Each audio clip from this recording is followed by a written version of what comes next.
Here we go. Ooh. Hello, everybody. Hello, Mr. President. Great time. I love that house he has. I love David's house. What a house. That made the biggest impression, huh? That Thank you, was sir. great. I heard you have a pretty nice house too. Yeah, I have we're in a nice house. We like Although houses. it's only worth $18 million, right? We're Isn't that like, what I they know, say? the judge said 18 million. People said Palm Beach has gone down a long way. Hello, everybody. We'll let your winners ride. Rain Man David Sack.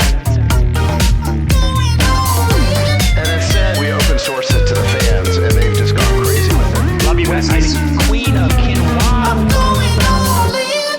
Thanks so much for sitting down with us, Mr. President. The All-In Pod's basically the four of us having conversations. It's kind of a spectrum of different views. We got it's sort of like a little bit of some Fox News and then some MSDNC at the same time. Well, that's okay. Keeps it interesting. Yeah, absolutely. Anyway, Chamath and I, we had a great time at the fundraiser that we did a couple weeks ago. I think it turned out great. And I heard the Winklevoss brothers are actually announcing that they're donating $1 million each in Bitcoin to you tomorrow. So I think that's a great result to come out of it as well. Yeah, got to meet them for the first time at your house, and terrific. They did well. They might have started the whole thing. I don't know. I don't know if that court case was proper, but they were very nice, both of them. Absolutely. Really nice guys. And I think maybe this is a good place to start in our conversation is, one of the things I think we heard a lot at that dinner was just the difficulty that people in business were having under this Biden administration. You got the crypto guys who just want a framework. They just want the government to tell them how to operate, and they can't get that. You got no M&A happening right now in tech.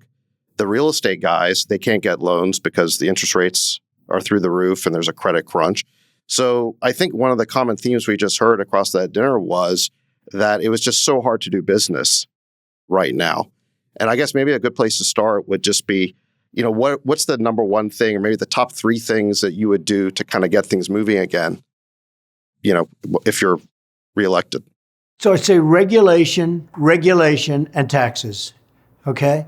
I gave the biggest tax cut in the history of our country, and a lot to business. It took them down from, look, as you know, they were paying companies were paying 40%, 45%, including state and city taxes in many cases.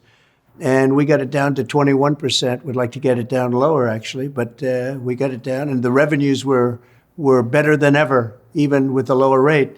We had a record revenues, which tells you a little bit about that.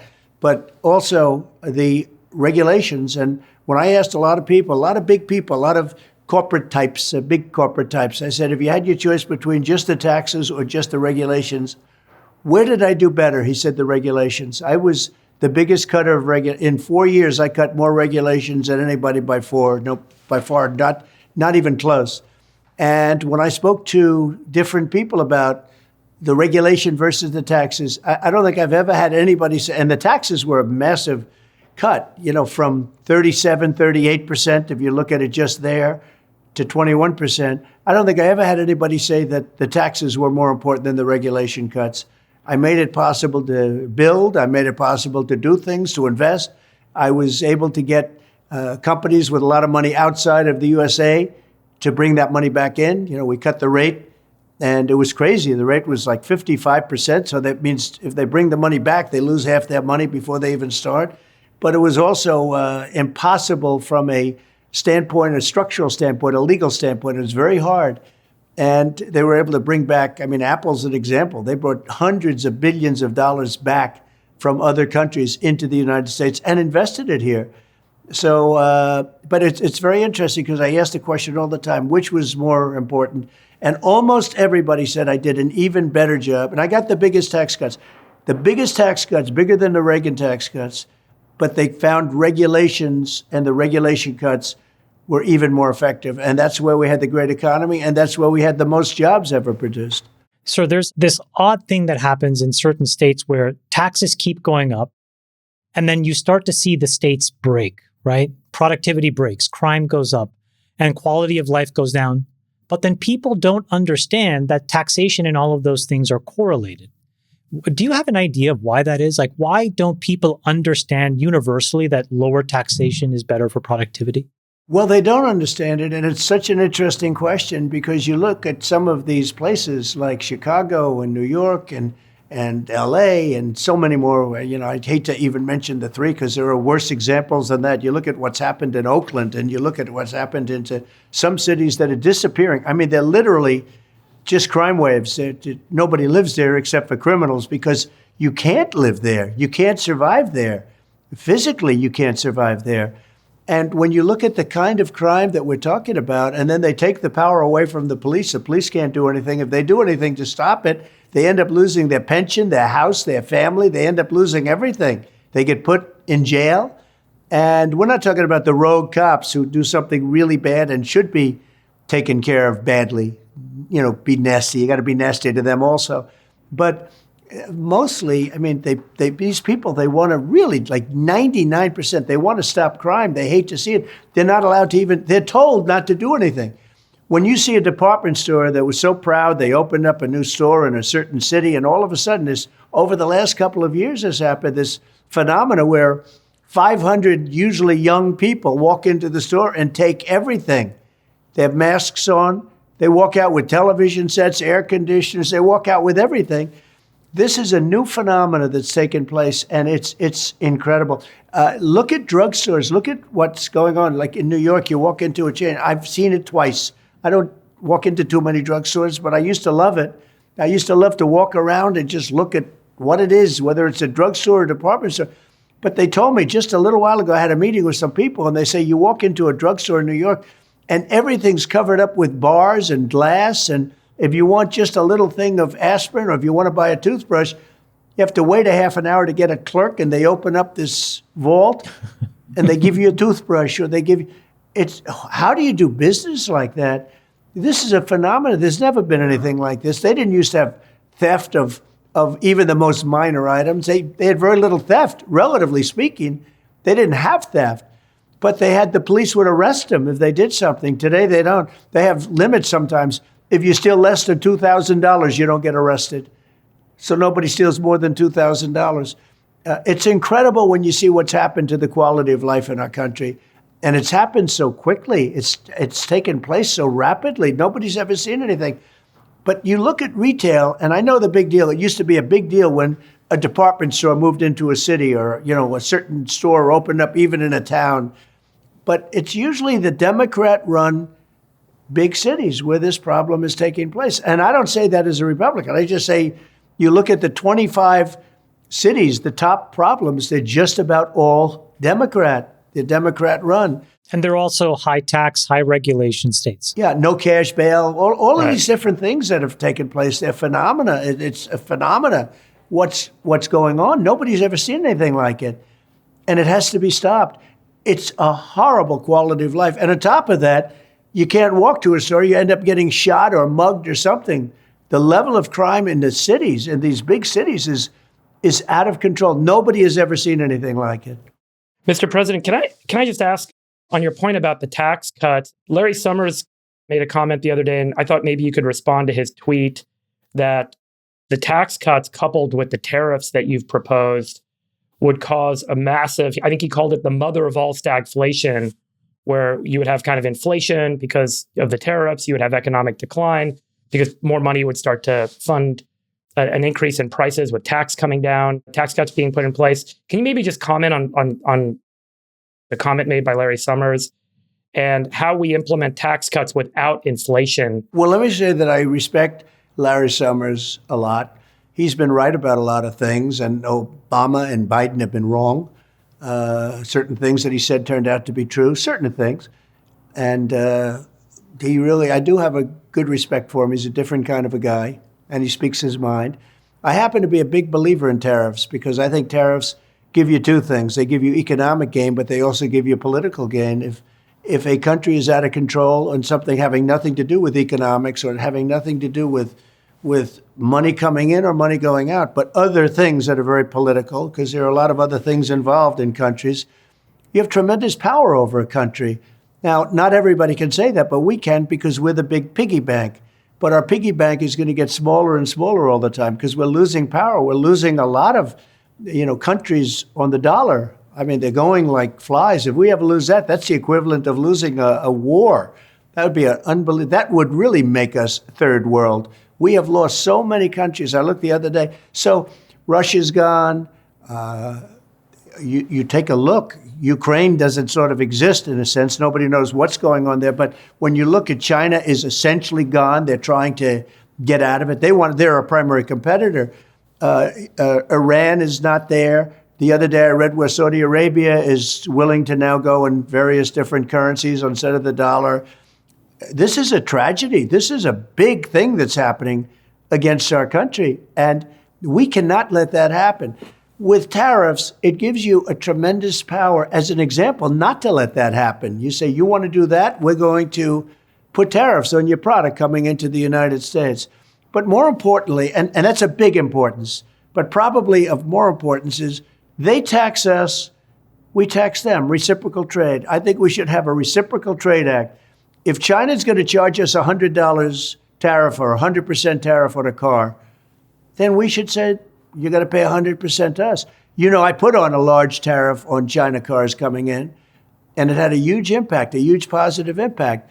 And Biden only is doing the electric cars. I don't know why that is, because the electric cars, they're going to end up all being made in China, by the way. They're not going to be made here.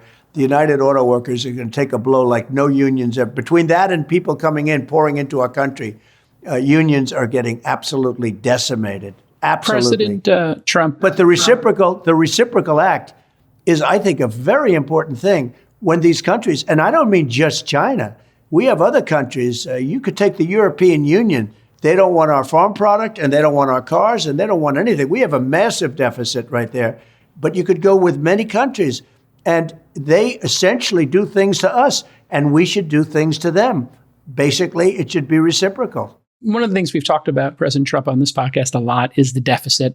Under your administration, we added close to $8 trillion. Under Biden, it's going to be paradoxically about the same number. Seems incredibly unpopular in Washington to cut costs, but that's something we're going to need to do. What's your plan? And it looks like you're going to win a second term here. What's your plan in your second term to control spending? Can you get it under control? Is there the will in Washington to allow you to do that? Well, the biggest thing I think is growth, because we can grow our way out. As an example, we have more liquid gold under our feet. I use the term. We have more oil. We have more wells. We have more everything than anybody else. When I started, we were number 3. Now we're number 1. We were number 1. He's going to keep it that way until after the election. If they ever won the election, there's no more oil coming out. There's no more oil. They were going down. Oil is what caused the inflation. You'd have nothing coming out. It would be a disaster. So they were intelligent enough to let the oil wells continue to go. They're not happy about it. But if this election were won by them, I can tell you right now, we would see oil go through the roof because they would really close it up. Already they're taking out of the strategic reserves just for politics because they want to try and keep the prices down as low as possible. But the big thing, we have tremendous growth potential, and we have tremendous numbers of dollars that can be saved through efficiency. The way we're spending money, hundreds of billions of dollars, what Biden did with the trillions of dollars that he borrowed for COVID. Now, I had a different situation. We were getting ready to start paying off debt. We were getting ready to make a lot. We had the greatest economy in history. I had to throw a lot of money at COVID in order that we didn't end up in a 1929 type depression, which we could still end up in now because of what they've done. But I threw a lot of money in, and we ended up not in a depression. And then we ended up with a very strong, I ended up with a higher stock market than it was just previous to COVID coming in, which was pretty much of a miracle, according to most. But we had to throw money out there in order to keep our country going. We would have ended up, if I didn't do that, we would have ended up in a depression. The problem is, when Biden came in, he took trillions and trillions of dollars for COVID. He didn't use it for COVID. He used it for other things. But he took trillions of dollars out, and that caused a lot of the inflation. His energy policies caused inflation, and his spending, the unbelievable spending that they did, caused inflation, tremendous inflation. And it's going to have an impact for a long time to come. Can you talk about your impoundment authority? intention? You mentioned that in the past, that you could go in and reduce the bureaucracy and the spend. I always tell people my position going into the election is less that I'm interested in knowing what the government's going to do for me, and I'm more interested in knowing what the government's going to stop doing that doesn't do any good for anyone. And there seems to be a lot of that. And I'm really curious to hear, sir, how you think about using the impoundment authority vested in you as the president of the United States to reduce some of the bureaucracy, wasteful spending, and create accountability. And is there a team that you've built around you to help build a specific plan on backing out of some of these issues? Right. We have a lot of money floating around that should be brought back into the government, should be given back to D.C., to Washington. As you know, there was a lot of money given out over the last couple of years, especially my money was given out to help us with COVID. Then they took money and they have no idea what they're even doing with it. That money can be given back, and it should be given back, and things can be done with that money that are positive. But there are many, many things. I'll give you an example. Education. We spend more on education per pupil than any other country. We spend numbers and yet we're terrible at it. We're down at the bottom of the list, and yet we're at the top of the list. I am going to, very early in the administration, we're going to send education back to the states. We're going to give them approximately half the number of dollars, and they're going to have so much money that like they've never had before, because they can spend a fraction of what we're spending right now and have much better school systems. As an example, you could name many. You go to Nebraska, you go to Iowa, you go to many states. We'll do a far better job than we're doing right now, and they'll do it for a fraction of the cost. We'll save a tremendous amount of money and have better. Some states, I don't believe, will do a very good job, but they're going to have to learn to. But we have, I would say most of our states will do a much better job. I think all of them will do better than, you can't do worse than what we're doing right now, but all of them will do better. But some will be absolutely education, a factory in a positive sense, factories. We are going to close up education. We'll have a tiny little group to make sure everyone's teaching at least English and perhaps proper math, et cetera, but very little.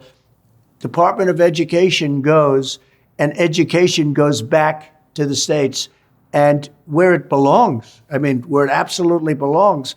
And you're going to save a lot of money. You can look at interior with that. You can look at environmental with a lot of that, where the environment can be controlled by the states instead of this big bureaucracy in Washington, D.C. I mean, what do you do when China is burning all the coal and they're sending the ashes over the United States? Because that's what happens. It takes 3.5 days and it blows over the United States. In the meantime, we're keeping things good. We produce clean coal. We're going to produce clean energy, but we have to get back to energy. We're spending trillions of dollars on artificial, weak energy that's not going to fire up our plants. Our plants have to be fired up. We have a phenomena coming up right now, and I was talking about it the other day to David, and that's AI, little things, two little simple letters, but it's big. And I realized the other day, more than any time when we were at David's house and talking to a lot of geniuses from Silicon Valley and other places, they need electricity at levels that nobody's ever experienced before to be successful, to be a leader in AI. The amount of electricity they need is like double what we have right now and even triple what we have right now. It's incredible how much they need to be the leader. And we're going to have to be able to do that. And a windmill turning with its blade, knocking out the birds and everything else is not going to be able to make us competitive. You'll have China. What about nuclear, Mr. President? Yeah. So let me just give you a statistic on this. Nuclear is China's okay. building 150 nuclear reactors, and they're only spending about $2,500 a kilowatt. In the U.S., we're not building any, and our cost to build them is about $10,000 a kilowatt. And China's about to build as much capacity as 20% of the total U.S. production in nuclear. We clearly have a problem here in nuclear. We do, and nuclear is okay with me. And what we're doing is, you know, if you look at Alabama, you look at a couple of states where they built these plants and they had cost overruns that nobody's ever seen anything like it, where they're costing $25 billion to build a plant. There were a couple of them built in the South. I won't mention the places, but you know the places. And they came out at numbers that I think the most expensive things ever built in our country. And the inspectors would go in, they say, those walls aren't thick enough, knock them down and build another wall. And, you know, the environmental people were brutal. In France and in other places where they do have a lot of nuclear, they build small plants all the same. And if they need double the amount, they'll build two of them, as opposed to the nonsense that we've done where we build these massive plants and they never get built and they have cost overruns of 3, 4, 500%. Nobody's ever seen anything like it. No, I'm okay with nuclear, but you have to do it in a way that makes sense. And they have nuclear applications today that can be built and can be built reasonably inexpensively. But nuclear certainly is very strong power. Can I shift the conversation to foreign policy just for a minute, just to make sure we get time to talk about foreign policy? Is that okay with you guys? Yes. Mr. President, I've really appreciated your comments saying that you want to bring a peace deal to the war in Ukraine so that people stop dying. And I wholeheartedly agree with that sentiment. But I've seen that Emmanuel Macron, the president of France, is talking about actually putting NATO troops or French troops in Ukraine as potentially a next step. And that could be a tripwire for more NATO troops coming in. Can you guarantee that no matter what, you're not going to put American boots on the ground in Ukraine? Is that something you can say definitively? I would guarantee it. I wouldn't do it. No, it's different for France. They're neighbors more or less. We have an ocean in between. It's different for Germany, although Germany is much less involved than they should be, and other countries. But, we have a big ocean in between. One of the things I think is so unfair, David, I think it's terrible, is that we're at least $100 billion more than Europe, meaning Europe as a whole, put together. And the economies are similar size, believe it or not. That put together and us is about a very similar economy size. But it's much more important for them. It's important for everyone. You have to look, this would have never happened if I were president. Putin would have never done it. And it happened for two reasons. It also happened because oil went through the roof and he had all this money to prosecute the war. But the oil was at a much lower level, the price of oil. He wouldn't have been able to afford the war. All of a sudden, when it hit almost $100 a barrel, he said, he's one of the few to make money during a war because the oil has gone, and it stayed very high. It's extremely high right now, and it's going up. Oil prices all over the country are going up, as you probably have noticed. But I will tell you, that would have never happened. Ukraine would have never happened. The Israeli attack would have never happened. And inflation would have never happened. Those are three big things. Inflation would have never happened. But with Ukraine, and now it's very much, Ukraine is now, I read the other day where they don't have the soldiers, they don't have the manpower, they want to use children, they want to use old people, very old people, people that are not really perhaps equipped to fight. They're not doing well. The average age of their soldier is like 43 now. So they're they're literally running out of people. To make a peace deal there, would you be willing to take NATO expansion off the table if that's what it took to get the Russians and the Ukrainians to make a deal? Would you be willing to do that? So for 20 years, I heard that NATO, if Ukraine goes into NATO, it's a real problem for Russia. I've heard that for a long time. And I think that's really why this war started. I'm not sure that this war would have started. Biden was saying all of the wrong things. And one of the wrong things, he was saying, no, Ukraine will go into NATO. That's one of the many things he said. When I listened to him speak, I said, this guy is going to start a war. Because as you know, for 4 years, there was never even talk of Russia going into Ukraine. That would have never happened. Russia was not going to attack Ukraine. As soon as I got out, they started to form along the lines. And I thought that Putin maybe, look, he's a good negotiator. I thought he was going to be doing that for negotiation purposes. Then all of a sudden they attacked. And I said, what's going on here?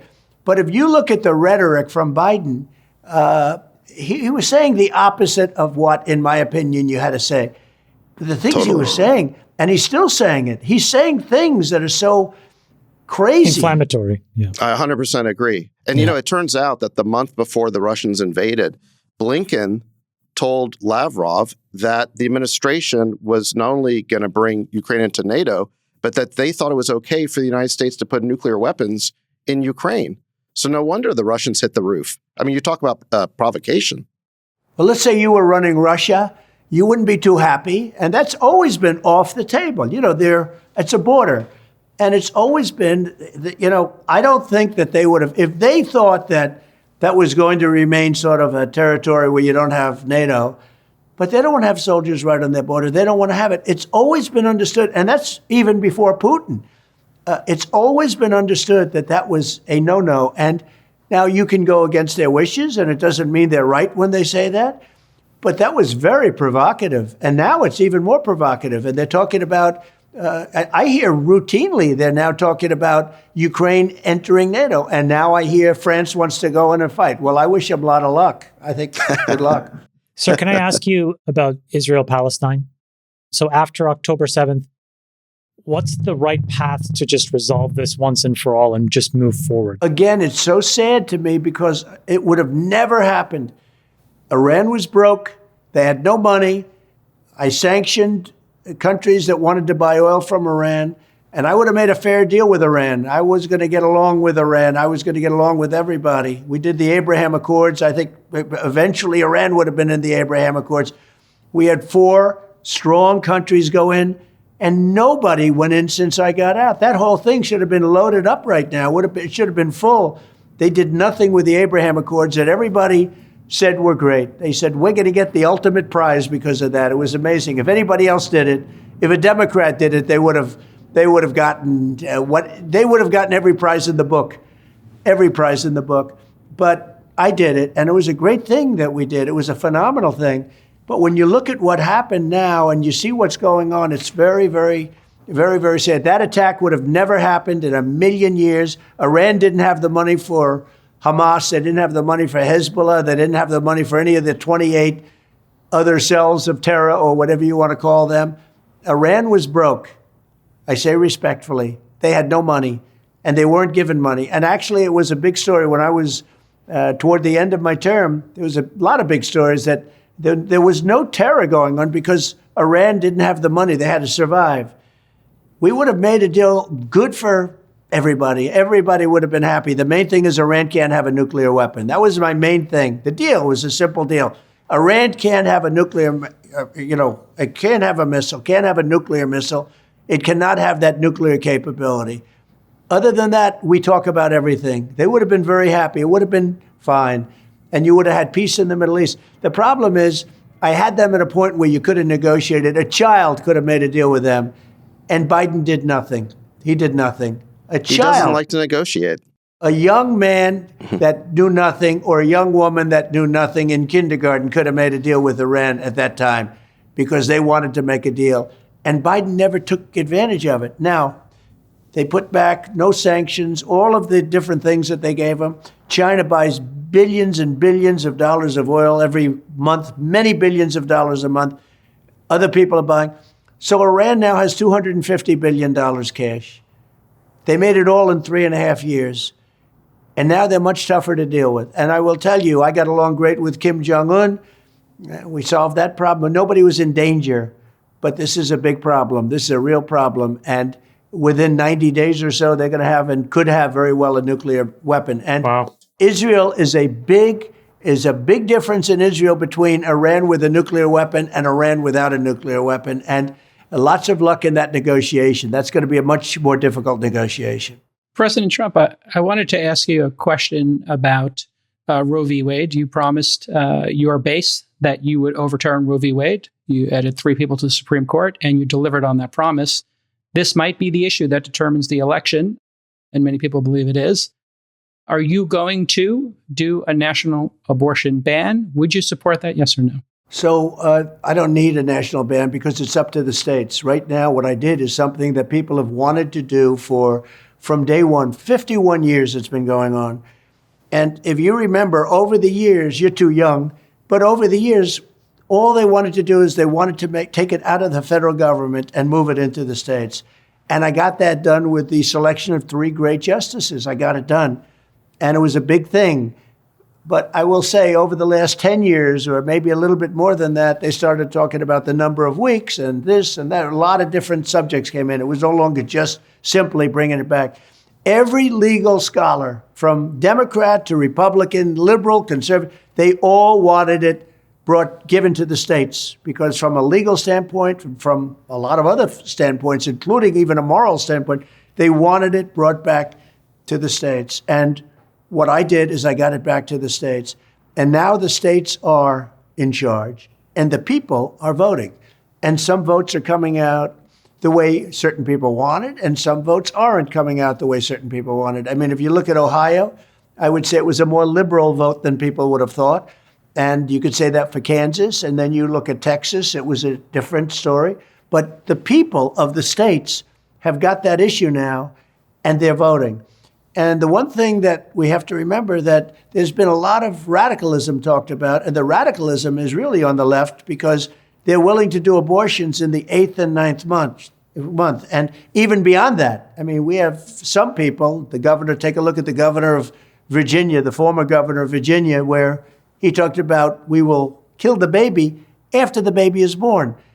That's a very radical stance, and hopefully that's all going to be taken off the table now. But just to put it simply, it's now up to the states. And like Ronald Reagan, I'm a believer in the exceptions, the 3 exceptions, as you know, and rape, incest, life of the mother, the danger for the life of the mother. And we have a situation now where it's in the states' hands, and the states are going to be voting. The last thing people want, the people are going to be voting. The last thing people want is for that to go back into the federal government. It was always fought, and very importantly, and people wanted it, they wanted it back in the states where it belongs legally and for a lot of other reasons. So you wouldn't support a national ban? No, I wouldn't support a national ban. No, I would not. Just shifting back to foreign policy for a moment, Mr. President, on the relationship with China, it's funny how Democrats and Republicans seem to have a unified voice and banging the drums on the rise of China. Do you think that war with China is inevitable? And if not, how do we avoid it? I think it's not inevitable. I think it's unlikely. I know President Xi very well, and we got along great until COVID. Then I wasn't so happy with him because they gave it to us. I said it came from the Wuhan lab. I was right about that. They said then it started in Italy, and then it started in France. It started everywhere but there, but it started in China. And it was many, many millions of people died all over the world and cost the world probably $60 trillion, which is more money than China has and more money than anybody has. The death and destruction has been unbelievable. But I think it's high. If you have the right president, we can live at peace with China. We can do very well with China, compete with China. But we don't have the right president right now. He's not respected by China. He's being laughed at by China. And he's a Manchurian candidate. I mean, he's received money from China, his family. And that makes him, to me, somebody that shouldn't be negotiating. I think he's got a conflict of interest. But no, I don't see war with China as being inevitable at all. President Trump, do you think that Fauci and our government funded gain-of-function research? And do you think we should really be pursuing the investigation deeply into that? And if we did fund gain-of-function research, what does that say about our government and taking ownership of it? Because a lot of us lost a lot of years. Kids didn't go to school. And it caused economic damage. As you pointed out earlier, the amount of money you had to spend to try to avoid a depression was really severe. And if we funded that, what does that make you think about our government? And then Fauci covering it up, if that is in fact true, what does that make you think about our government? So if you remember, I'm the one that stopped it. And I stopped it maybe for a lucky reason or an unusual reason. I said, why are we paying money to China? It wasn't about gain of function or anything else. It was, why are we paying money to China? China's got a lot of money, and they're doing fine. You know, we're considered like, they want us to consider them a growing nation, a nation in distress, all sorts of things, because they always take advantage of every treaty by saying that they need, you know, they're an improving nation. I heard the other day they have all different terms for changing, but they're a growing nation. Well, we're a growing nation too.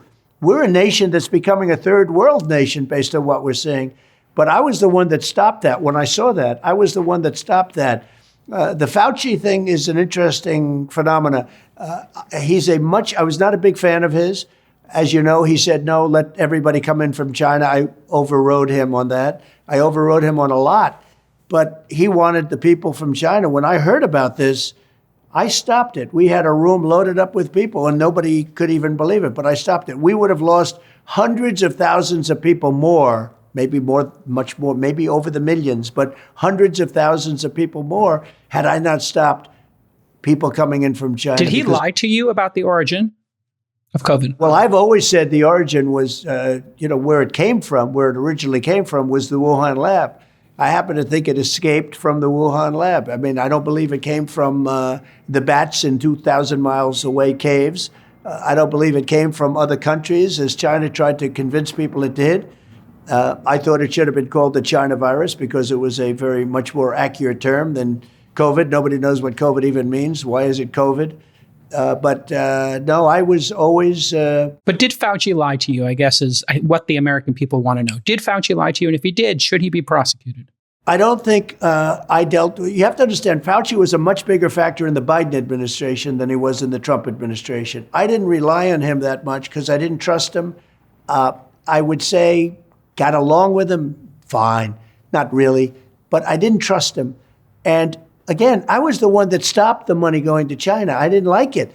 I didn't stop it because of COVID. I didn't stop it because of anything other than why are we paying money to China? It was strange. They should pay us money. We shouldn't pay them money. And one of the things I can tell you, the World Health Organization, so we pay them almost $500 million, and China pays them $39 million. And so I got out of the World Health Organization. They did absolutely nothing. They called it totally wrong. I got out. They called me and they said, we'll do anything to keep you in, anything. I said, well, why are they paying $39 million? We're paying almost $500 million. And they said, well, we'll work out a deal where you can pay much less. I said, well, now you're starting to talk. But even that, it was very popular when I got out. It was politically, it would have been very hard to go back in. People were thrilled that I got out. I could have made a deal to go in for $39 million. They offered me a deal to go in for $39 million, and I actually turned it down. I said, it should be if you look at, we're at 350 million and they're at 1.4 billion people, right? So it should have been 25% or less than that. But I didn't want to quibble. But I could have gone back in immediately for $39 million as opposed to 500. Then a horrible, horrible election which helped destroy our country took place in 2020. And they went back in and they're paying more than $500 million. And they knew I could have made a deal. Now, it's a lot of money, not when you talk about the world, but it's still a lot of money. But it shows you the stupidity of the whole thing. They could have made a deal for $39 million. Instead, they're paying much more than they paid even before. And that's the way the mindset of our country is. And here's the big part. China totally controls the WHO. China totally controls them. We have very little control over them. And now they want to give control over our whole country to them, which would be a terrible mistake. Fauci brings up sort of the kind of deep state personality that you talked about in 2016 that's kind of like riddled all over the government. How much progress do you think you made, and what do you want to do if you become president in November? And do you have goals around the deep state this time around? And what are they? Well, I have a lot of things. I mean, I did a lot of things in the FBI. I fired a lot of their top people, including Comey, who's terrible at what he did, a terrible person and terrible at what he did. I fired McCabe, and, I don't have to go through Lisa and Strzok, all of the lovers. And I fired the whole group of people. I got rid of them. And so many of the agents are so incredible in the FBI down below. But we got rid of a lot. You take a look at the World Health again. We got out of the World Health. We got out of this is a similar thing that, this is really similar to your answer, but we got out of the World Health Organization, which was a tremendous thing. We got rid of the Paris Accord. The Paris Accord was a disaster for us. We were going to pay $1 trillion and other countries were paying nothing. Russia was paying nothing. China was paying nothing. It didn't even kick in for China until 2030, whereas with us, it kicked in immediately. So I got rid of the Paris Accord. I did a lot of things having to do with not only people, but tremendous amounts of money because the Paris Accord was so unfair. And I said, when I do this, people are not going to like it, but I have to do it because it's right. People loved it. The public understood it. They loved it. And now they've gone back into the Paris Accord at the same terms and even worse than the terms I got out. It's really a shame. It's so many things. It's so sad to see so many things. I mean, the WHO, the Paris Accord, you take a look at these things, they could have gone back. If they wanted to go back, if they had it, they could have gone back for a fraction of what they were doing. And they're very unfair to the United States. We're like a lapdog for every other country. Mr. President, I know you're running out of time here, so we haven't had a chance for you to speak to the border situation yet. So I want to give you a chance to address that, because that's always been really one of your main issues since 2016. You wanted to build a wall. The Democrats did everything they could to thwart that. You built the wall, but then Biden left a bunch of holes in it and then sold off the parts for scrap metal. And now we've had and repealed your executive orders. So I want to give you a chance to speak to that. But one piece I want to just add in as a follow-up question is, a lot of tech CEOs say, if we fix the border, can we get more H-1Bs for tech workers? So can you address that as well as what's going on at the border? Yes, so we built hundreds of miles of wall, David, as you know, and we're very proud of it. We did it as per specification by the Border Patrol. They wanted exactly the wall that we did, with the climb paddle on top, with steel, concrete, and then rebar, and all of the things. And they wanted to have vision through it, clearly through it. And because I thought about concrete plank, frankly, going up 40 or 50 feet, and they didn't like that. They wanted to have vision through, and I understood that too. I sort of disagreed with it, but that's okay. We actually brought climbers in, Mount Everest climbers, to climb, and we built a very hard wall to climb. It's a very effective wall. And we built hundreds of miles, and then we're going to add quite a bit at the very end.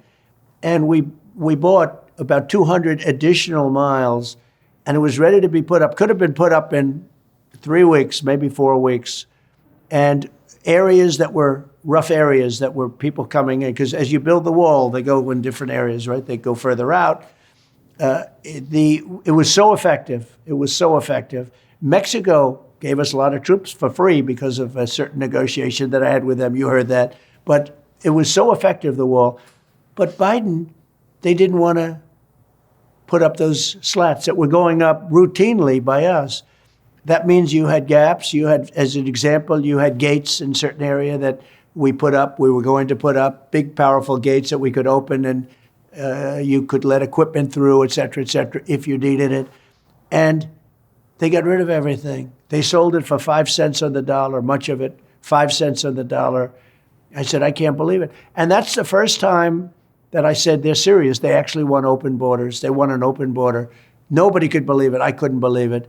Because I never believed they wanted an open border, because who would be stupid enough to want an open border? Look what's happened with an open border. I was very proud of that. We had the safest border in the history of our country, and now we have the worst border in the history of the world. We had a safe border. I had a remain in Mexico policy, catch and release in Mexico, not in the United States. Everything was so good. But the remain in Mexico was a big deal. Not easy to get, but it was a big deal. They were in Tijuana, hundreds of thousands of people. They had to be approved to come into our country.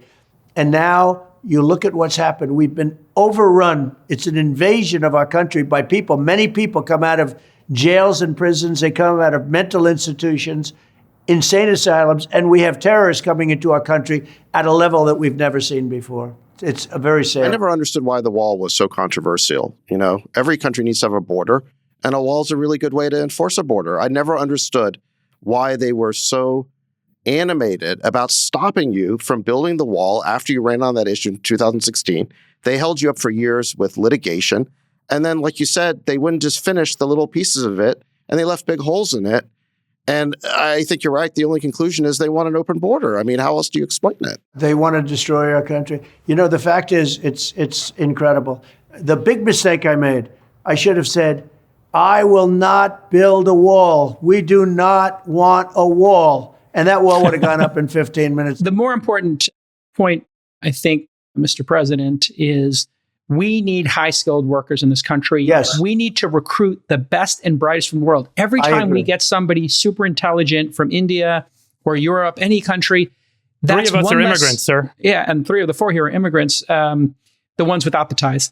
And we can get these great people into our country, and that's a loss for our adversaries and our competitors, and it's a gain for us. But I've never heard you talk about this. Can you please promise us you will give us more ability to import the best and brightest around the world to America? I do promise, but I happen to agree. That's why I promise. Otherwise, I wouldn't promise.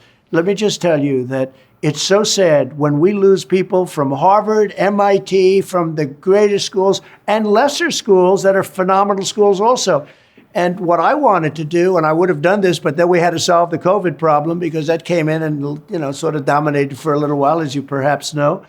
But what I want to do and what I will do is you graduate from a college, I think you should get automatically as part of your diploma a green card to be able to stay in this country. And that includes junior colleges too. Anybody graduates from a college, you go in there for 2 years or 4 years.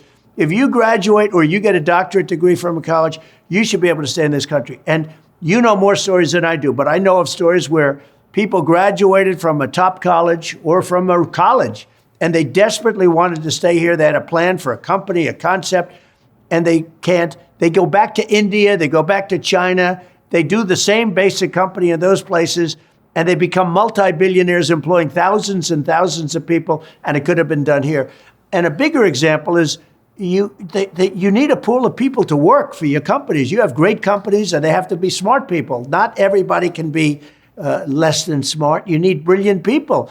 And we force the brilliant people, the people that graduate from college, the people that are number one in their class from the best colleges, you have to be able to recruit these people and keep the people. It was such a big deal. Somebody graduates at the top of the class. They can't even make a deal with the company because they don't think they're going to be able to stay in the country. That is going to end on day one. That's fantastic. Yeah, that's great. Well, I think we all wholeheartedly agree with that. Being in the tech industry, we understand the importance of that. They're telling us that you have to go to dinner, Mr. President. So thank you so much for spending so much time with us. We really appreciate it. It's been great having this conversation with you. I'm sorry. I have to ask, sir. I have to ask one question, sir. When you got elected in the 2016 election, you said the first thing or one of the things you wanted to do was release the JFK file. And then you said later, I saw it and I wasn't really ready to do it. And then I saw a clip where you changed your mind and you said, I think we're ready to see this file. And I'm just curious. What's in it? What? No, tell us right now. What happened? Like what? Yeah. I actually did do it. I released a lot, as you know. But when it came to the whole thing, I was hit by some people that worked for me that are great people that you would respect. And they asked me not to do it. And I'm saying, why? Tell me why. And they said, sir, I think it needs a little more time. And I released a lot. But I said, if they feel so strongly, I respect the people and would have done that again. But this time, I'm just going to do it. RFK says the CIA killed his uncle. Do you believe that? Well, this wasn't CIA that asked me, but I think CIA was probably behind it. But they didn't. They would have preferred that I not release the rest of it. So we did give quite a bit. It's going to be done early on. A lot of people want to see that. And whatever it may say, I won't say. I sort of have an idea. But whatever it is, it'll be very interesting for people to see. And we're going to have to learn from it. Promise us you'll come back again, Mr. You know, President. there are other things we're going to release, too. We're going to release. Oh, really? Like what? What else do you got? We'll talk to you about it off camera. Aliens? By the way, generally speaking, and there are reasons not to release certain things, obviously, but I generally, it's transparency, and I think it's important that we release that. And there are other things, too. There are other things that you know about. But people, more than anything else, they want the JFK files. We're going to release that immediately. You have a prediction for the debate next week? What's going to happen? Well, all I can say is this. I watched him with Paul Ryan, and he destroyed Paul Ryan. Paul Ryan with the water. He was chugging water at a left and right. I didn't think a human being would be able to drink so much water at one time. And he beat Paul Ryan. So I'm not underestimating him. It is what it is. We'll see what happens. But you take a look at the last one. I happen to think he's incompetent for a lot of reasons. I think he's incompetent because he has gotten the worst policies, both foreign policy and internal policy. I mean, who would not want to have a wall? Who wants to have millions of people pouring in? Who wants to have high taxes? Taxes are going to raise by 4 times if this guy has his plan. Is he in cognitive decline? Do you believe he's in cognitive decline, Mr. President? Well, I shouldn't be the one to say that, but I don't think he's doing particularly well. But I didn't think he was well 25 years ago. I thought he was not a smart person. And that was told to me by a certain member of the Kennedy family who was actually very friendly with me through a Palm Beach relationship. And I was told that very strongly. So I was never a fan of his. But I will say he beat Paul Ryan. It was still years ago, but he beat Paul Ryan pretty badly. And I assume he's going to be somebody that will be a worthy debater. Yeah, I would say. I think okay. I don't want to underestimate him. All right. I think that's smart. Well, your team is telling us that they need you to go to a dinner, Mr. President. Obviously, we could keep going for hours and hours, but it's been great to we could. But it's been great to have you for the last hour here, and it's been great to getting to know you with the dinner that we did, and we hope that you'll come back on our show. Podcasts are getting bigger and bigger, so hopefully in your second term you'll come on here and talk to us again. Think Biden would do this interview? I don't think Absolutely so. not. Absolutely I not. don't He'd be know. lost. I don't think so. After one We've question, invited him. I don't We think have he's invited doing him, these sir. interviews. Yeah. So it's an honor to be with you all. Very good question. We appreciate it, sir. Thank you. Very Thank appreciate it you. very much, sir. Thank you Thank very you much. very Thank you, much. sir. There you have it. Wow.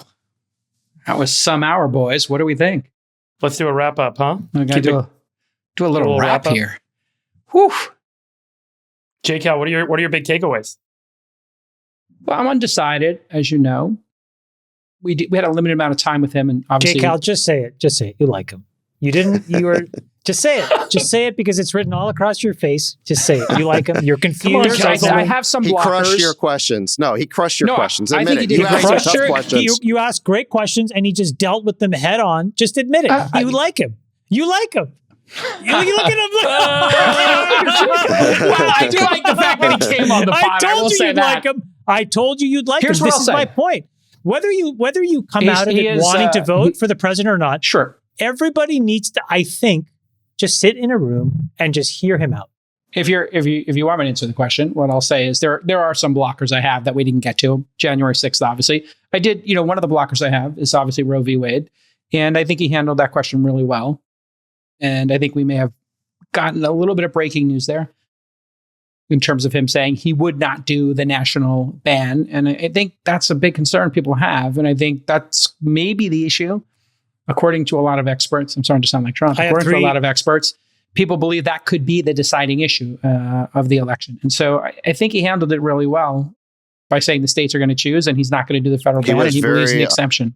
He was very unequivocal about that, really clear that he would not do a national ban, really clear that the states would decide. And furthermore, he understood that the states are deciding. There's been a bunch of referenda at the state level, and they are generally coming out on the pro-choice side. And he indicated that he understood that some of the votes are not turning out the way the people may have thought. And 80% of people want. Right. 80% of people He's going to respect democracy. Yeah. He's going to respect democracy on that issue.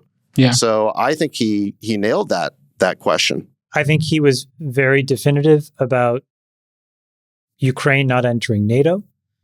And I think he was very definitive about an H-1B policy that's pro-productivity and immigration. That was the part I like best, if I'm being honest. Giving grads green cards, that's like such a good idea. That's breaking news too, by the way. I think we elevated the discussion about immigration beyond the wall and into recruitment, which is what I have been trying to do on this podcast for a couple of years here now. So to hear the president say, I will do that for you because I want that.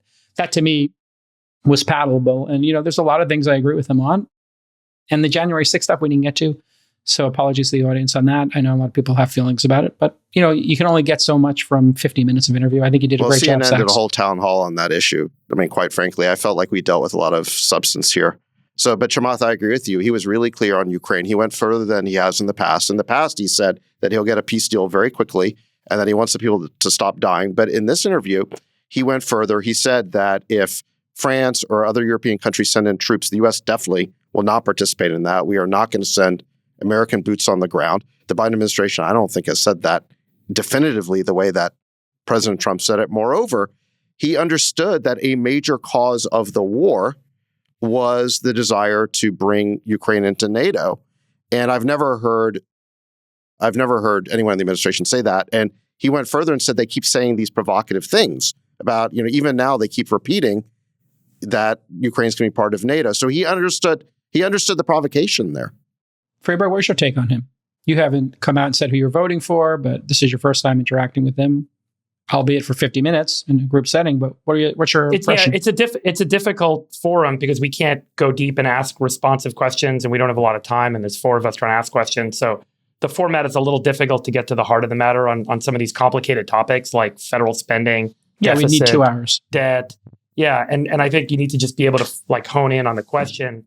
His response on how are we going to reduce kind of the bureaucratic overhead and the wasteful spending in the federal government. And he kind of pivoted to the Department of Education. That's 3% of the federal budget. I want to talk about the rest of it. And, it took us 200 years as a country to add $1 trillion to our federal debt to go from 0 to $1 trillion. And now we're adding $1 trillion every 100 days. And it's going to take a lot more than just 1 to 3% cuts in spending to get us out of the spiral that we're in. I also am concerned I think very rightly so.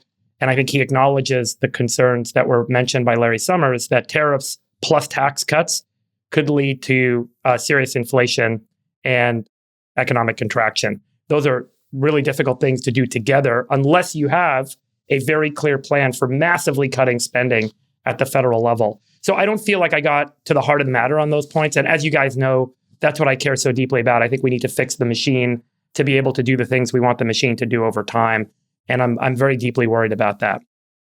I had a couple of reactions to that. So number one is I thought it was interesting how he reacted to the question about Larry Summers, because he knows Larry Summers and he actually said several very complimentary things towards him. So he may not agree with him on everything, but he said that Larry had gotten a bunch of things right. And he's an interesting guy. And Larry did get the inflation call right. Remember, at the very beginning of the Biden administration. So it was interesting. I thought that President Trump handled that question very tactfully, I think. It's not like he wasn't looking to attack anyone or anything like that. Do we really buy he's going to do this tariffs thing anyway? Like, it seems like that's a bit of pandering maybe to the voter base. It sounds like a great solution, right? But I don't think he's going to do it. Yeah. Once the economic advisors get together and look at the analysis and what this will do to costs of things, inflation will go up, et cetera. Maybe there's a rethink ultimately on how that's implemented and on what particular slices of the economy it's implemented. So I'm sure, as you point out, it probably gets toned down for this to even become a reality. It seems quite just on the second piece on the deficit. Jake, you asked a pretty tough question there, where you basically said, "Look, the debt has grown as much under your first term as it has under Biden." Remember that, the $8 trillion or something? It's almost exactly going to be the same. 6.5 to date from Biden, 7.8 trillion. But I think he had a pretty good answer, which was that, look, at the first year of COVID, we were dealing with a potential depression. I don't know if he mentioned that the economy, GDP was down 30%. Yeah, he talked about 1929, Yeah, exactly. Yeah. So he basically explained that we had to do that. But then after that, we shouldn't have kept going. And I do think that Trump is just not as big a spender as Biden. I mean, look, Biden's been in Washington for 50 years. He thinks government's the answer for everything. He loves spending money. And he spent trillions on COVID even after we didn't need to. So I get the sense that Trump was a reluctant spender. I'm not saying he didn't spend, whereas Biden, I think, is a eager spender. And I disagree. I think any modern politician wants to spend because it's popular. I just think it's their nature. I think if Trump had the power by himself to rein in spending, I think he would. I think the issue is that the president by himself can't do that much. Which is what my follow-up question was, right? I was trying to ask him, like, can you actually do it as president or not? Like, is there the wherewithal to do it?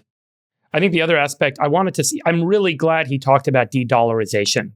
And he mentioned it up front. And so that, to me, really resonated. It really rings true to the effect of U.S. spending, U.S. foreign policy. So much of this is driving, and I'm concerned about, driving the Saudis into the arms of the Chinese and other foreign adversaries to the United States. And I would have really liked to have spent a little time with him on the Saudi relationship, where he sees that headed, how the Saudi relationship will affect the Middle East, and how the Saudi relationship could affect the U.S. dollar and dollar reserves around the world. But I think he's acutely aware of de-dollarization and foreign reserves in dollars being sold down, and that there are serious effects to that. I didn't hear a follow-up on what the specific responses will be, to the drivers there, which I would have loved to have spent a little more time on. What do you think will be the viral moments to come out of this, if any? What do you think the mainstream media or social media will take from this? Any moments you think were breaking news or notable? Well, I think there's a lot of clarity on a couple of important points. One is no federal ban on abortion. I think that's important news for a lot of people. The second is this clarity on H-1Bs, which is very different from what has to be done at the border. And I think that was very clear and new. And I think it's very positive for our community, meaning the tech industry. Absolutely. I think that's why I push we need that clarity, because we're trying to hire these people and we are losing them every day. And then the third was, I think, the clarity on NATO was also very definitive. And I think that's important. The fourth, which was an implication of what he said, which is a little depressing, is I think there's a lot of us that want to see this Israeli-Palestine conflict resolved. And Correct. I think what he's saying is we can't because we've let the genie out of the bottle. We have an adversary now with $250 billion of excess cash who has no incentive to negotiate. Iran. That's Iran. So that's really depressing. And then the fifth one was around this JFK thing. The reason why I asked the JFK question is not necessarily that I have a specific interest in JFK, but it's emblematic of, it's a proxy for this deep state, this idea of secrets, or this idea of there's a layer of people that are embedded in the United States government that decides on behalf of all of us. And I think when you have somebody who can push back against that and use transparency and sunlight as the cleansing function, that is what we need. If we're going to rebuild trust in our government and institutions, we're going to need a lot more transparency. And if that one's hanging out there, why not resolve it? I mean, did he say he thinks the CIA did it? I think I heard him say that. I think the CIA did it. What I heard was he said I think the CIA was behind the people that were influencing him not to. No, right. I think what he said was they didn't want the information out. Yeah, we should be clear about that because it could be quoted out of context. Yeah, we're going to need to see the transcript on that. He did not say that he thought the CIA was behind. No, he did not say. He didn't come anywhere close. Right. He said that he thought the CIA was behind the folks that were telling him to not do it, and he listened to them out of trust and respect for them, which I think that's a reasonable judgment in the moment. Nick, we got to see that transcript. Yeah. My point is, exposing that is a very important way of giving the influence and power back to the people. Absolutely. You know, I've mentioned this quote from Mike Pompeo, which is really powerful, but it's something to the effect of, you know, the people on the top floor of the CIA do not believe it's a Democrat or a Republican that runs America, but that they do. And he said that in the context of being asked, what is the one regret you have, or some of the biggest regrets you have in running the CIA? And Pompeo said that he didn't fix that. So I think that there's a lot of embedded versions of this establishment class that lurk in many institutions, whether it's the EPA, whether it's the CIA, whether it's the NIH. And if there are ways in which the president can unlock the data that's necessary or the information for all of us to have a little bit more clarity on what's happening, I think it's important. And I do think for many people, that the JFK file is representative of a lot of them. Well, and then dovetailing that, Sachs, the Fauci discussion, where he said, I never trusted Fauci, and then kind of pushing it on like, hey, do you think it should be prosecuted? Did we fund it or not? Seems pretty clear. He believes we funded Gain of Research. His position was, I just didn't want to spend the money, which I appreciate about him. With China. With China, yeah. You want to spend the money in China, yeah. Yeah, and so what did you think of that point? Yeah. Well, I thought that his response on that was similar to a lot of his responses, which is he did not take the edgy position that he was sort of being teed up to take. I mean, kind of like same thing with like the Larry Summers thing. You know, he had mild criticism, I thought, for Fauci, but he didn't go scorched earth at all on Fauci there. And he said he didn't trust him. He said, "I never trusted him." Nobody. That's pretty scorched earth for politics. Nobody trusts Fauci. You asked him whether Fauci should be prosecuted. He did not take the bait on that. That's my point. He was very respectful, actually. I was very surprised to hear how he respected Fauci and how he framed his response to that question. And I think that says a lot. But can I tell you why you're surprised? Because I think we have been fed, this is what I'm saying, we have been fed a narrative of what President Trump looks like. Now, in fairness, we're also being fed a narrative of what President Biden is like. And this is why you have to see these men up close and personal for yourself. Because, David, the fact that you're surprised is less about the fact that Donald Trump has changed. Right. It's more the fact that you've been told a narrative and you've believed it. And so now when you see the actual truth, you have to re-underwrite. Hold on a second. He's actually pretty thoughtful. He's pretty presidential. He doesn't go off on people. That's not what you probably thought going in, because that's not what the mainstream media portrays about what you should be thinking about. Well, in fairness, he has gone in on people pretty hard over the last 8 years. He's a counterpuncher. I don't think he hits people unless they hit him first. I mean, that's his pattern. But look, I agree with Chamath here that my overall take on this, and look, my position is clear because I wrote a long post on X endorsing Trump a couple of weeks ago. But everything I heard here in this interview was consistent with the reasons why I stated I want to support him. He clearly favors a pro-growth agenda. He wants to keep taxes low and reasonable. He wants to reduce regulations. He's wanted to increase the number of H-1Bs, get the dream team over here for tech while sealing the border, while cutting down on crime in blue cities. He talked about how crime was out of control. He wants to negotiate peace deals. He, I think, understands very well why we have this war going on in Europe. Overall, I heard a lot of reassuring things. And I didn't hear anything that I would put in the category of a grievance or a desire for revenge. You know, the media is trying to portray him as like seeking vengeance or something like that. Well, that's because says he is. Didn't get that He said vibe over at and all. over again. Let's be clear. He said over again, I will be your retribution. So he may not have said it on this podcast. Did you get any of that in this interview? No, I've just heard him say it 50 times in the last 60 days. So, But Sachs, where would you like to have seen him be Maybe stronger? that's the same clip played over and over again on CNN. Where would you like to have seen him be stronger or different on any of his major positions? What would you, as his advisor, advise him to shift or double down on a bit? Well, I mean, I think Chamath is right that with respect to the Middle East, I think his position isn't perfectly clear because it's not only about Iran in the Middle East, right? Yeah. But the truth of the matter is, politically, I don't know that he could say more. And, you know, I think that's just a very, very tough issue where you're bound to alienate and polarize one side or the other. And so I think he's sort of definitely walking a tightrope there. Yeah, when he says it would never have happened, like I'm always like, ugh, you know, like it would never happen under me. I would like to have a little more of the why. Why do you believe that? And he never gets into the details. He just says that over and over. But maybe he's right. You know, like when I hear Trump talk, what I hear is someone who's a deal maker. He was a deal maker in business. Now he's a deal maker politically. He's willing to have conversations with anybody. There was even a moment when he's talking about Iran where he said maybe he could have worked out a deal. But in any event, he's somebody who I think is willing to negotiate, which is, I think, is a positive thing. Because when's the last time Biden negotiated anything? He doesn't seem interested at all. I mean, I didn't get to ask, but, you know, one of the things I had queued up was, you know, I just think you've done a phenomenal job in talking to people who most people feel are difficult people to get along with, you know, Kim Jong-un, Xi, Putin.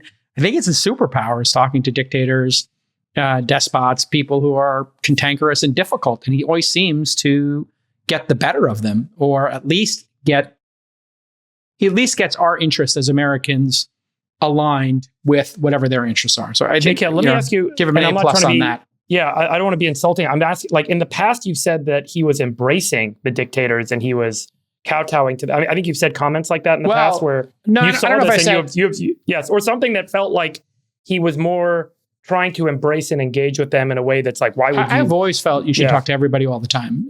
You know, that's not my issue with Trump. You know, it's never been my issue with him. I think that's like a superpower. The fact that he went into North Korea and stepped over in the DMZ, you saw the look on Kim Jong-un's face.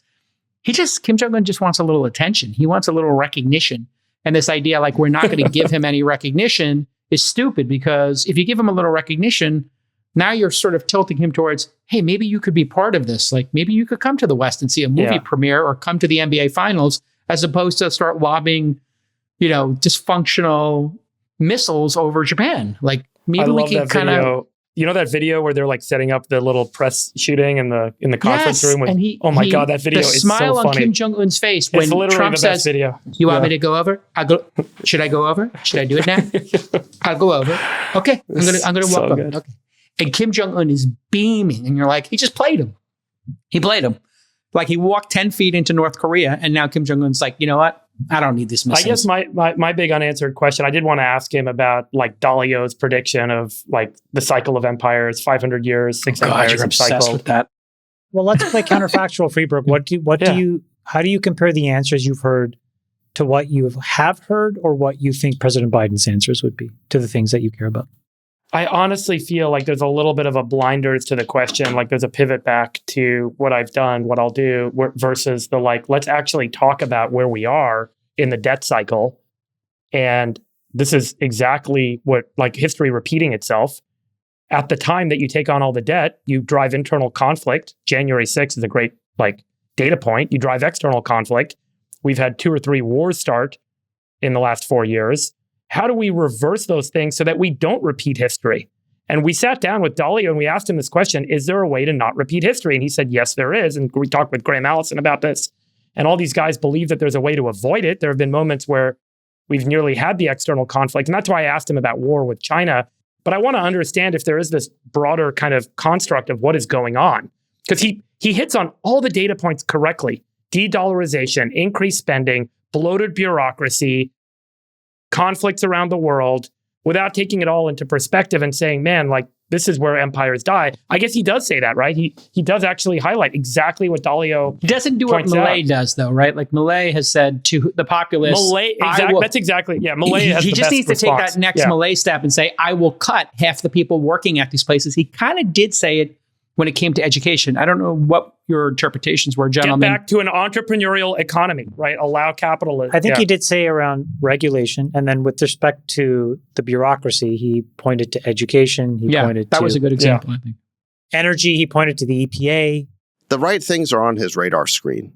Yeah. You know, I just hope he gets the right people around him, Sachs. I mean, I need you in that no cabinet. More Giuliani's and stupid people. You gotta put smart people around him. We need not a cabinet and advisors on nuclear, on regulation and nuclear, on AI. In 2016, there was not the kind of people that, for example, were at this fundraiser that David and I organized. Was, I think, entirely different than what you saw in 2016. And I do think there's an opportunity where if you dipped your hand, there was a young man in the audience who answered this AI question, and he talked about public key, private key, cryptography. It was beautiful. It was amazing. Very technical person.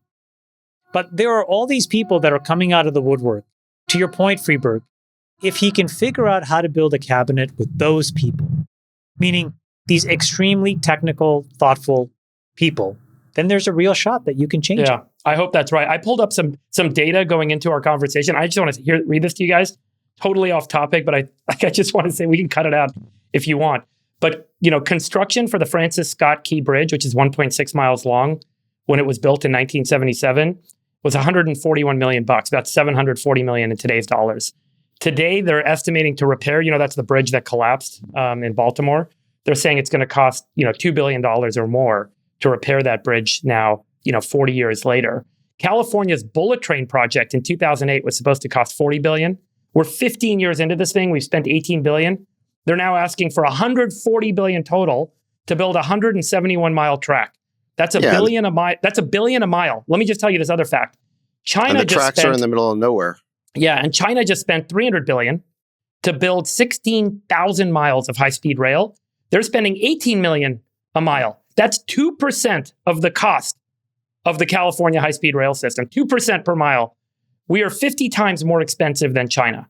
That is where superpowers shift. That is the fundamental premise of the shift that we've seen 5-6 times in the last 500 years. That's the question for the president. Yeah, I mean, is it just time to privatize all that stuff? It's layers of, Of these two men, Trump or Biden, which one do you think is going to be more skeptical of big government spending? And which one is going to be more interested in being conducive to the private sector solving problems? I mean, to me, there's no comparison. Well, which one do you think? Obviously, Trump is all of his instincts are, let's empower the private sector. Let's cut regulations. Let's make taxes reasonable. Let's get the smartest people in the country. Let's have peace deals.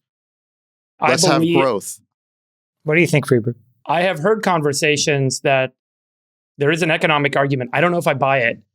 That one of the reasons that they're trying to leave the border open is there is a low-cost labor pool that grows that actually is beneficial to economic growth. That there's just not enough in the workforce today to think about the cost of building that railroad in China versus the U.S.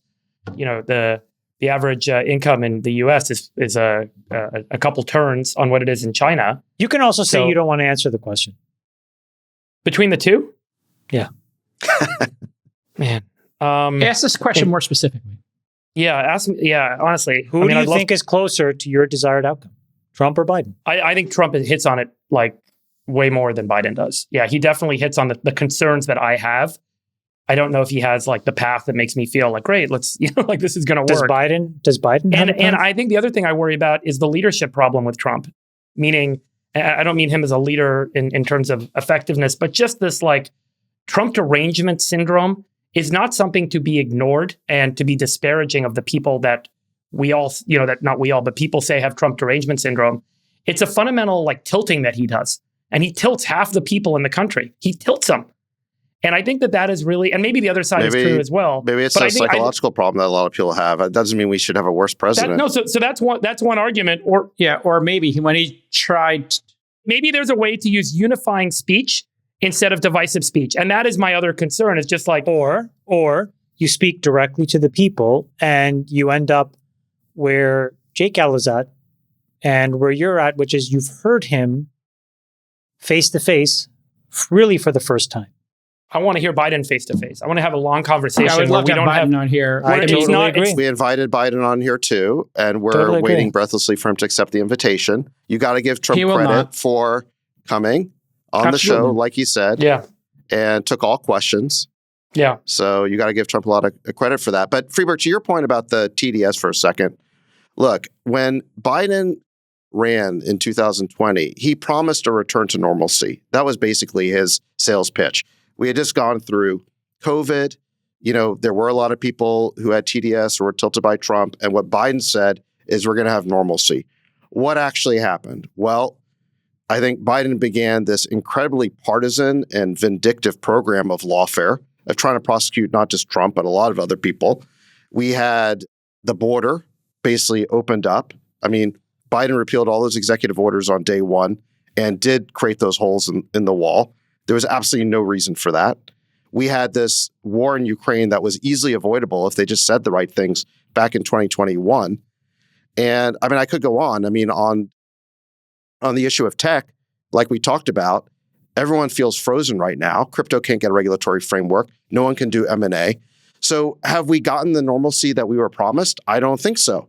And on the other hand, what I heard from Trump in this interview was like he was sort of softened. He did not go scorched earth. Even when we invited him to, he did not say prosecute Fauci. I will agree. I will agree with you on that. He had nice words to say about Larry Summers. Yes. He was, I thought this was a very moderate sounding Trump. Maybe it's a different approach and I'm wrong and I'm just referencing the history with him. And I do agree with you that the way he spoke today about people that have been antagonistic about him or to him, like Larry Summers and Fauci, did surprise me, particularly after years of him sending out these tweets every morning about people that are antagonistic about him. And it was quite refreshing, honestly, and it felt different. So, I will give him credit on that point. I will agree with you on that, Sachs, for sure. The point is, I think that we had an opportunity to interview the President of the United States. And that was great. Congrats. I think we talked about a broad spectrum of issues. I wish we had more time. I think he answered them precisely. And I think he was candid. And I think that he gave us new information, which I think is important. And I think it allowed you guys to see what I saw, which is if you're an independent or not a Republican, quote unquote, by name, and you have a preconceived notion of what President Trump is like, it's very difficult to keep that notion, is my point, after you hear him and after you meet him. And I think that that's a very important thing to keep in mind, because I don't think it says as much about President Trump as it does about the lens with which we are taught to think about all of these people, including President Biden. So I would just say you got to think for yourself. And that's the most important takeaway. And I think that we are giving people ground truth data to underwrite your own opinion. All right, everybody, this has been another amazing episode of the All In Podcast. Thank you, David Sachs, for getting President Trump to come on. President Biden, you are, of course, invited to come on. We encourage you to come on. Give us 50 minutes. Give us an hour and a half, whatever you got. No, we've asked. We're waiting. I'm just restating it for the record that if you, by some means, somebody in this group says we should, talk to the All In team since they're a top 10 podcast and every other presidential candidate's been on, who knows? Maybe somebody decides he's going to be able to keep up with the group. I don't think he can keep up. That's the big challenge. For the Rain Man, David Sachs, Chamath Palihapitiya, your chairman, dictator, and the Sultan of Science, David Freebird, I am the world's greatest moderator. You didn't moderate today. I'm sure guest, Sax. Great job. We'll see you next time. Great job, Sax. Love you, boys. Love you, boys. Bye-bye. We'll let your winners ride. Rain Man David Sass. And instead, we open source it to the fans, and they've just gone crazy with it. Love you, Bestie. Queen of Quinoa.